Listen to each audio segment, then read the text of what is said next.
আজ থেকে টিসিবির পণ্য বিক্রির কার্যক্রম শুরু হয়েছে। আজ থেকে ঢাকা মহানগরীর 150টি কেন্দ্রে এই টাক্সেল কার্যক্রম চালু করেছে টিসিবি।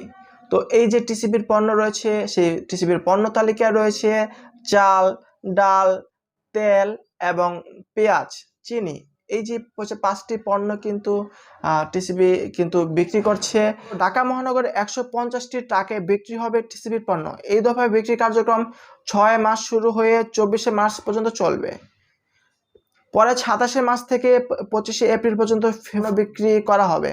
শুক্রবার ছাড়া সপ্তাহে 6 দিন কিন্তু এই টিসিবির পণ্য আপনি পাবেন। ঢাকা ছাড়া অন্য সব মহানগর, জেলা, উপজেলা, ইউনিয়ন পর্যায়ে উপকারভোগী পরিবারের মধ্যে বিক্রি কার্যক্রম 15 মার্চ থেকে শুরু হবে। ঢাকা জেলা ছাড়া অন্য সব জেলাগুলোতে বা জেলা উপজেলাগুলোতে কিন্তু 15 মার্চ থেকে বা এরপর থেকে কিন্তু এই টিসিবির পণ্য কার্যক্রম শুরু হবে।